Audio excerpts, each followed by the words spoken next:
Assalamualaikum warahmatullahi wabarakatuh. Halo semuanya, perkenalkan saya Dia Savitasari dari kelompok 20. Pada video kali ini saya berperan sebagai moderator sekaligus pemateri untuk mata kuliah pengantar manajemen dengan judul Supply Chain Management. ECM membahas bagaimana perusahaan mengelola aliran barang, informasi, dan keuangan dari pemasok hingga ke konsumen. Tujuan utamanya adalah agar produk tersedia di tempat, waktu, jumlah, dan harga yang tepat. Presentasi ini akan disampaikan oleh anggota kelompok 20 dengan pembagian materi sebagai berikut. Yang pertama yaitu Muhammad Arif Afik A2 dengan NPM 2541248 membahas definition supply chain management. Yang kedua, Fajar Setiawan dengan NPM 2541108 membahas objektif of Supply Chain Management. Yang ketiga, Deval Ardiansyah dengan NPM 2541119 membahas Supply Chain Function in Business. Yang keempat, yaitu Herlina Veronica dengan NPM 2541260 membahas Main Component of the Supply Chain. Yang kelima, saya sendiri yaitu Dia Savitasari dengan NPM 2541240 membahas Benefit of Supply Chain Management. Dan yang terakhir, Imade Arya Galung dengan NPM 254111070 membahas Supply Chain Management Example. Dan selamat menyaksikan. Pengertian manajemen rantai pasok.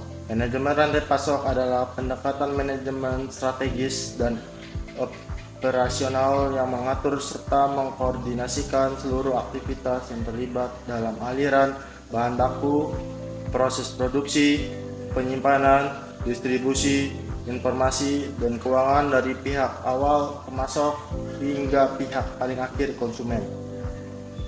SCM tidak hanya berfokus pada satu perusahaan, tetapi menghubungkan banyak organisasi yang saling bergantung seperti pemasok bahan baku, produsen, distributor, pengecer, dan penyedia logistik.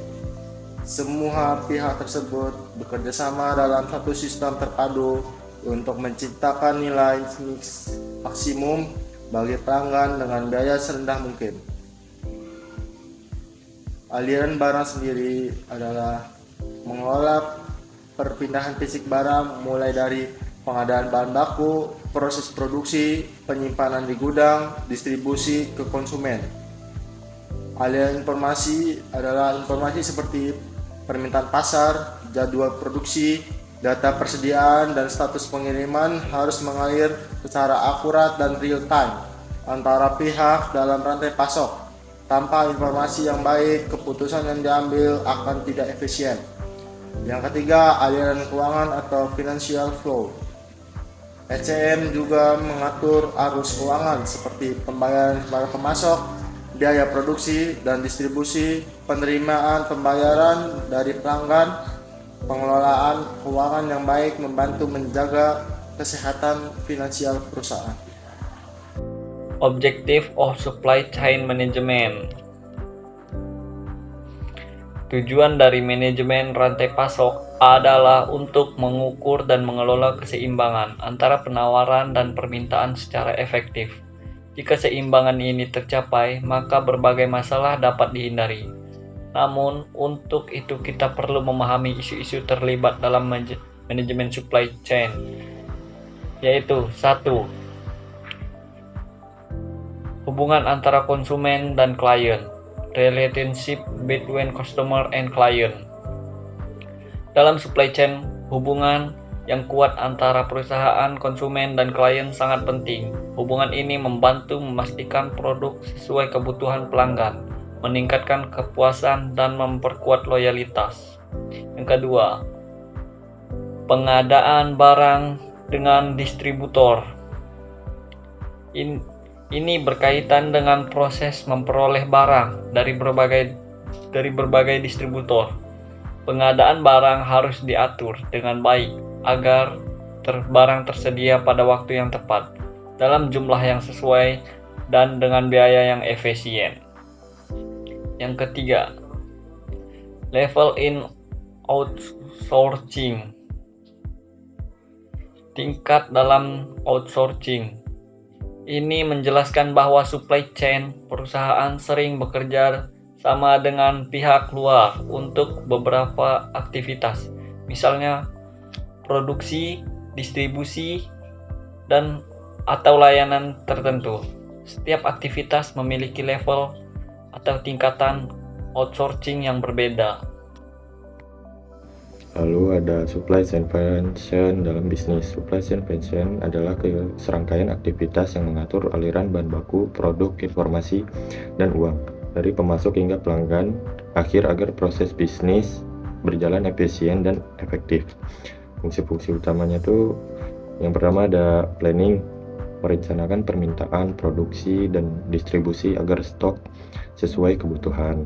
Yang kedua ada sourcing, memilih supplier dan melakukan pengadaan bahan baku dengan kualitas dan harga terbaik. Yang ketiga ada production, mengelola bahan baku menjadi produk jadi sesuai standar kualitas. Yang keempat ada inventory management, mengontrol persediaan untuk menghindari kelebihan atau kekurangan stok. Yang kelima ada logistik dan distribution, menyimpan dan mengirim produk ke pelanggan tepat waktu. Yang terakhir ada customer service dan retur, menangani pesanan, keluhan, dan pengembalian produk. Tujuan utama dari supply chain function dalam bisnis ini adalah menurunkannya biaya operasional, mempercepatkan alur kerja, dan meningkatkan kepuasan pelanggan. Supply chain management, main component of the supply chain. Raw material atau disebut dengan bahan mentah, tahap awal di mana bahan baku diperoleh. Supplies atau pemasok, entitas yang menyediakan bahan baku yang dibutuhkan. Manufacturing atau manufaktur, yaitu proses pengubah bahan baku menjadi produk jadi. Distribution atau disebut dengan distribusi, yaitu proses pengiriman produk dari pabrik ke berbagai titik penjualan. Point of sale atau disebut dengan titik penjualan, yaitu tempat produk terjual kepada pelanggan. Customer atau pelanggan, pihak yang membeli dan menggunakan produk. Manajemen rantai pasokan, supply chain management, adalah inti yang menginteraksikan semua komponen itu untuk memastikan efisien dan efektif dalam aliran barang dan informasi. Selanjutnya yaitu benefit of supply chain management. Yang pertama, optimalisasi aset dan sumber daya perusahaan. Salah satu kontribusi utama SCM adalah meningkatkan efektivitas pemanfaatan aset perusahaan, baik aset fisik maupun non-fisik. Aset fisik mencakup fasilitas produksi, peralatan, hingga jaringan logistik. Sedangkan aset non-fisik berupa kompetensi, pengalaman, dan pengetahuan karyawan. Yang kedua yaitu efisiensi biaya operasional. SCM berperan penting dalam menekankan berbagai komponen biaya, mulai dari pengadaan, produksi, penyimpanan, hingga distribusi. Melalui analisis mendalam dan penggunaan teknologi, perusahaan dapat mengidentifikasi proses-proses yang tidak efisien dan menghilangkan pemborosan. Yang ketiga, peningkatan profitabilitas perusahaan. Penerapan SCM yang efektif menghasilkan aliran operasional yang lebih cepat, akurat, dan hemat biaya. Ketika proses pengadaan, produksi, dan distribusi berjalan optimal, perusahaan mampu menghasilkan produk berkualitas dengan biaya yang rendah. Kondisi ini memberikan peluang untuk peningkatan margin, keuntungan, maupun memperluas pangsa pasar. Yang keempat, penguatan hubungan dengan mitra bisnis. SCM tidak hanya berkaitan dengan aktivitas internal perusahaan, tetapi juga mencakup hubungan eksternal dengan pemasok, distributor, dan mitra lainnya.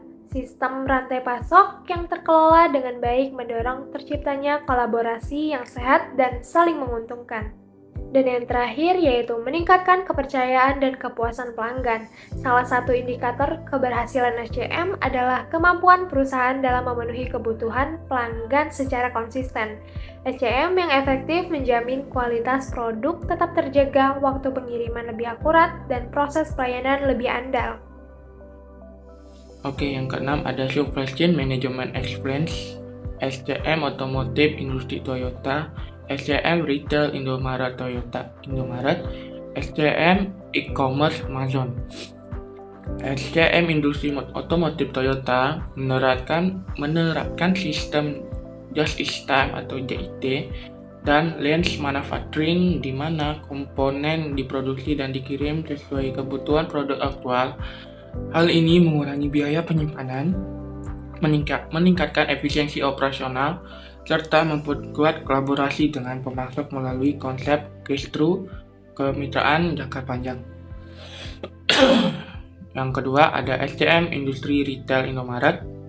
Indomaret menggunakan sistem terpusat dan terintegrasi untuk pengelolaan logistik dan persediaan di ribuan gerai melalui distribution center atau DC. Mereka mengontrol arus barang dari pemasok ke toko secara efisien dengan bantuan Anticipation Resource Planning atau ERP dan data analisis guna memastikan ketersediaan produk dan efisiensi biaya distribusi. Oke, yang ketiga ada SCM E-commerce Amazon. Amazon menerapkan digital supply chain dengan dukungan artificial intelligence dan predictive analytics untuk memprediksi permintaan pelanggan, mengoptimalkan lokasi gudang, serta mempercepat pengiriman. Sistem ini memungkinkan pengelolaan rantai pasok global yang responsif dan berbasis data, meningkatkan kepuasan pelanggan dan keunggulan kompetitif.